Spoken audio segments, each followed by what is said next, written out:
c'est dans le PSE. Le BRT c'est dans le PSE. L'autoroute à péage bi jógee Dakar continuer jëm Ndar. c'est dans le PSE. ainsi de suite mën naa li limal yu bëree bëri. projet yoo nga xam bu ci nekk. discuter nañ ko ficelé nañ ko signé nañu accords yi yenn yi financé nañ ko ba mu jeexee yenn yi commencé nañ ko financé su ñëwee noo koy def da nga koy arrêté. certainement. mais tu peux pas tey mën nga arrêté BRT bi mën nga arrêté TER bi les aéroports régionaux yi ñuy defar nii. non duñ ko attends. compreneur bi. aéroports régionaux yi ñu ngi leen di tabax. hôpitaux yi ñuy tabax ci réew mi écoles yi ñuy tabax ci réew mi.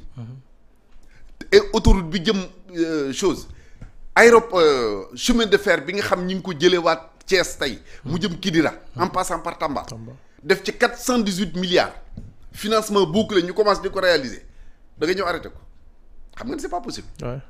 Et c'est ça le PSE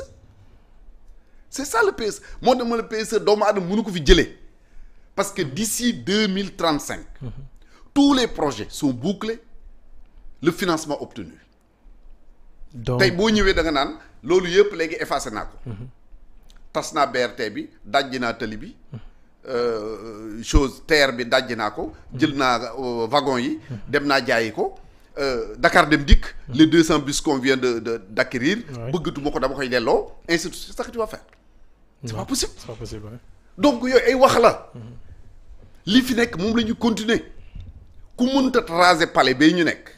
génn dootuma fa def parce que damay def changement. donc léegi maa ngi dëkk sama néegu ñax ba ca jam ñaajo soo ko mën a def mënoo changer loolu. donc c'est des mots qui ne signifient donc rien. pour yow le projet c'est une chimère. mais dama ko gisul parce que changer doxalin rupture c'est quoi la rupture ñi fi newoon na fi ne. ñi fi newoon ñoo fi nekk. ki nekkoon secrétaire général présidence moo fa nekk secrétaire général présidence. ki nekk directeur de cabinet ministre Macky Sall la woon. le ministre des forces armées il est chef d'état-major général des forces armées. le ministre de l'intérieur même chose Moustapha Guirassy on était ensemble dans le même gouvernement ainsi de suite ak ñeneen le ministre des finances. gis ngeen le dernier budget bi ñu voté nii. le ministre des finances l'a félicité. parce que c'était lui le directeur des opérations budgétaires. lu changé. mais c'est il faut que ñu xam ni. am réew du loo nga xam da ngay xëy tëggaat lu bees. peut-être li changé mooy ci composition gouvernement bi.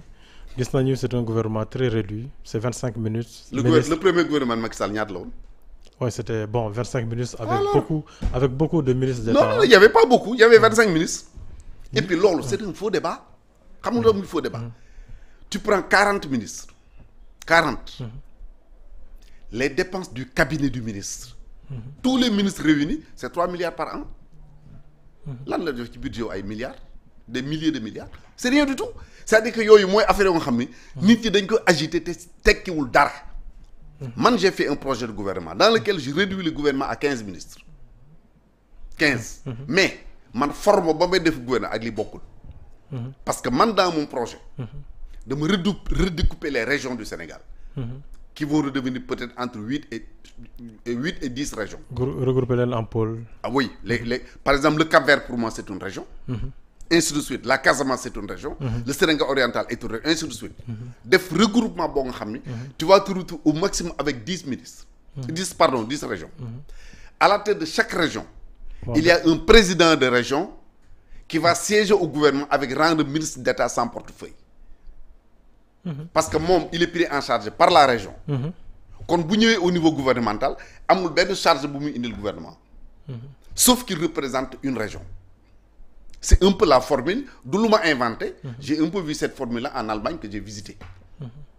voyez mais boo jëlee encore une fois la taille du gouvernement importance bi mooy. soo amee des gouvernements réduits. dajale leen day gën a am efficacité. si tu prends le cas de l'éducation li ñuy def j'ai beaucoup apprécié. par exemple boo jëlee éducation pour man l'éducation nationale. même ni ñu ko def sax gën a yaatu mënoon nañu ko gën a réduire pour man l'éducation c'est du préscolaire à l'enseignement supérieur en passant par la formation professionnelle. pour moi c'est ça l'éducation nationale. dañu waroon am benn ministre. man mooy sama conception. le ministre des finances du budget plan et coopération c'est un ministère pour moi. tout ce qui est infrastructure ils l'ont un peu fait d'ailleurs. peut-être logement lañ ci boole def nañ ko un ministère. c'est bien. mais bu ñu wax changement mënuñu ko indi en nous basant sur la taille du gouvernement. ci attelage bi tamit gis nañu le ministère de la femme le ministre de la femme tamit dañ ko dindi changé waat ko indi ministre de la solidarité tout ça. oui xam nga gis naa sax jigéen ñi di mener benn combat di wax loolu. di wax ni nombre de femmes yi nekk ci gouvernement bariwul. 4 lañu 4 mais ñoom amuñu lu ñuy wax xam nga lu tax. je le dis ce sont mes amis les ñi nekk dans les organisations les Khalifa Tall je vous salue très bien je vous aime bien. mais c'est un faux débat la ñuy mener xam nga lu tax. dañu am 19 candidats élection présidentielle. benn jigéen nekk ci. muy Anta Babacar waay.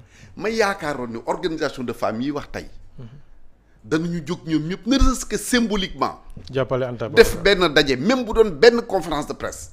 ni ñun kat suñu benn nawle bi nekk ci gouvernement ñi ngi koy jàppale ñu ngi koy encouragé mais koo ci gis mu def ko te foofu la woon wax ji. bàyyi ba ñu former gouvernement ñu naan naa nga dugal non il faut maintenant il faut ñu xam ni jigéen la góor la. ce que je veux dire mooy xëy na am na yenn jigéen yoo nga xam ne bu doon ne ñoom lañ gis ci gouvernement bi dañuy tàccu. parce que jàpp nañ ne xëy na ñoo di seen i leader ñooy les meilleurs ñooy ceci ñooy cela. oui. mais man je ne raisonne pas comme ça la femme c'est la femme.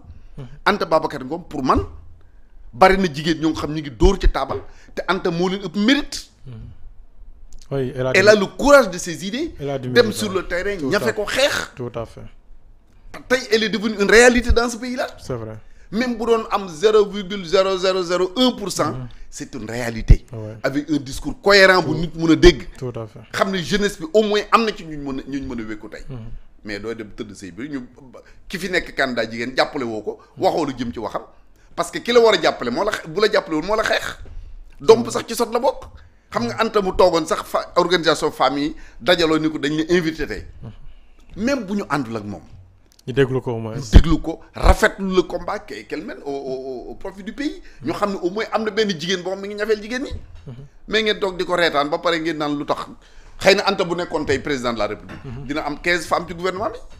alors sur le slogan di jubal jubanti gis nañu le président Diomaye adressé na une lettre ouverte à l'administration pour wax leen ni yan comportement lay xaar ci ñoom. est-ce que ci loolu noonu tamit rafetlu nga ko wala. xam nga agent de l'administration. la mu leen di woo ca la leen fekk. si naka. ci liggéey. ci góorgóorlu xëy waxtu wàcc waxtu donte nag ñëpp matale wuñ ko. donc jàpp nga ni lettre bi amuloon solo. bu doon man du ma ko def. à la place lettre bi xam nga mooy lan. fexe ba seen condition yu nekkee seen condition liggéey gën a jëm kanam. tey. kenn mënul werante ni te bu ñuy wax système man foofu laa leen doon xaar kenn mënul werante ni ci fonctionnaires yi nekk ci réew mi y a 2 poids et 2 mesures boo demee trésor